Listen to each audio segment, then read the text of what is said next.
Casablanca. Donc là, bon, je peux le faire ici, je reviens un client. J'ajoute un autre client. Donc là, c'est 2, 2, 2, 2, 2, 2. Alors, il s'en nomme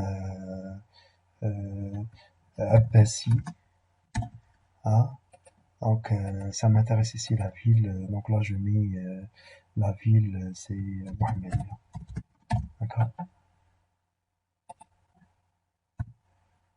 Alors, Mohamedia.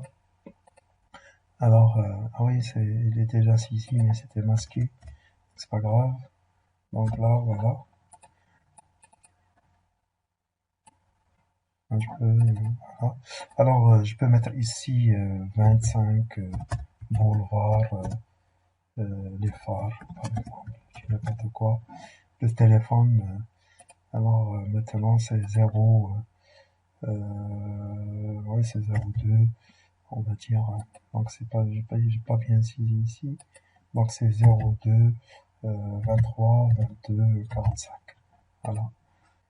Donc là, si je reviens à la requête maintenant, je vais l'exécuter à nouveau. Donc je reviens créer ici. Donc j'exécute la requête. Donc il m'affiche aussi Abbasi. Voilà. Alors l'adresse, on n'a pas mis l'adresse.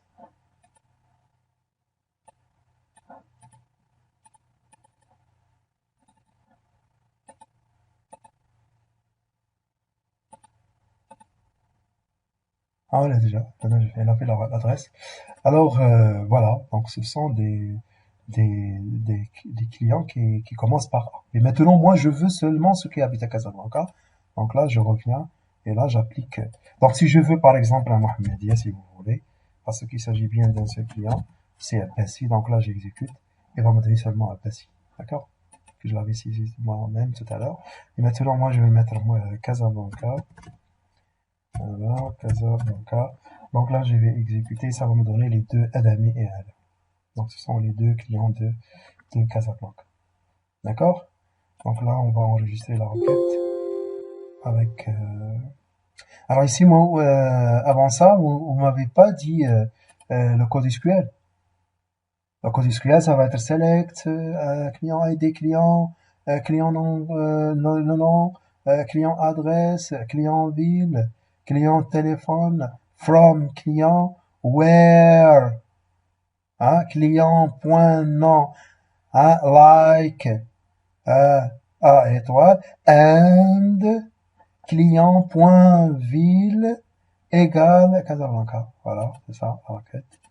Voilà. Donc, select client, ID client, client, nom client, adresse client, ville client, from client, where, client.nom, like, à étoile, and, client.ville égale Casablanca. Voilà. Donc là, il y a deux conditions. Donc là, deux conditions ici, hein, deux conditions ici, hein, et l'opérateur, c'est and. D'accord? Donc voilà, je vais enregistrer la requête. Donc là, enregistrer la requête, c'est la requête question 4, on va dire B. Voilà. Je ferme la requête, ferme la table. Ah oui, je vais enregistrer. Oui, parce que j'ai ajouté un client. Maintenant, je reviens à la question numéro 5. Afficher des premiers enregistrements. Alors ici, afficher les 5 articles, on va dire, articles. Si je dis produits articles, c'est la même chose. Les plus chers. On veut les articles, les 5 premiers articles les plus chers. Donc là, je vais pas chercher dans la table pour savoir quels sont les articles les plus chers à celui-là. Ah bah, lorsqu'il s'agit de données, quelques données, je peux le faire rapidement. Mais lorsqu'il s'agit d'une table article qui contient des dizaines, des vingtaines, des centaines d'articles, maintenant, comment savoir les 5 les plus chers? Donc là, je vais exécuter une requête. Je vais réaliser une requête et je vais l'exécuter. D'accord? Donc là, c'est une requête à partir d'articles. Donc là, suivez avec moi. Donc là, on va faire une requête à partir de la table article, ajouter, fermer. Donc les articles les plus chers, on peut afficher leur ID. leur désignation, bon, leur prix unitaire et leur quantité en stock. Il n'y a pas de problème.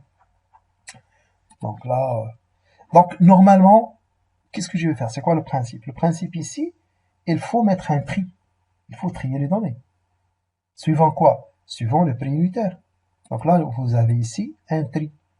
Donc on va mettre un tri décroissant, c'est-à-dire le plus cher vers le moins cher. Donc il va les trier suivant le prix unitaire. D'accord? Si on exécute la requête, regardez bien, ça donne les prix ça donne tous les articles avec le prix unitaire en mode décroissant. Donc ici 15 000, 14 000, 12 000, 7 000, hein. Donc là, dans ce cas, c'est le moins cher, c'est celui-là, tapé avec 100. Celui-là avec 220. Donc là, on a trié les données, hein, trié les articles suivant leur prix unitaire, avec un tri décroissant. Voilà. J'ai rien fait ici, c'est juste ajouter tous les champs, et là, je reviens sur tri, et je mets décroissant, parce que ici, j'ai le choix. Si je mets croissant, ça va être vers le moins cher, vers le plus cher. C'est croissant.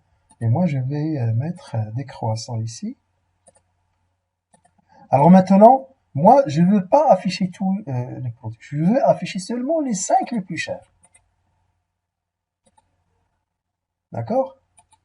Alors, 5 les plus chers. Donc là, je vais aller à feuille de propriété. Alors, comment j'avais fait? Donc, soit vous êtes ici, vous mettez bouton 3, propriété. Voilà, vous cliquez encore une fois. Donc là, les premières valeurs, je veux pas le tout, mais je veux seulement, ici, il me donne le choix, est-ce que vous voulez 5, 25, 10, 5%, 20. Bon, ici, c'est juste des valeurs prédéfinies. Mais moi, je veux seulement les 5. Donc, je veux pas tout.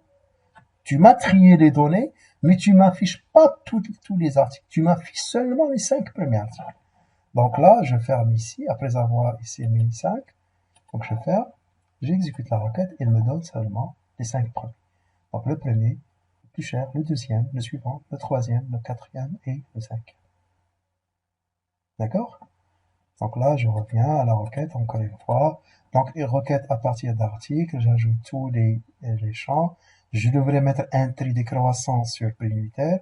Et ensuite, je reviens sur les propriétés de cette table. Et dans ce cas, je vais afficher seulement, là, vous avez première valeur, je vais afficher seulement les 5. D'accord?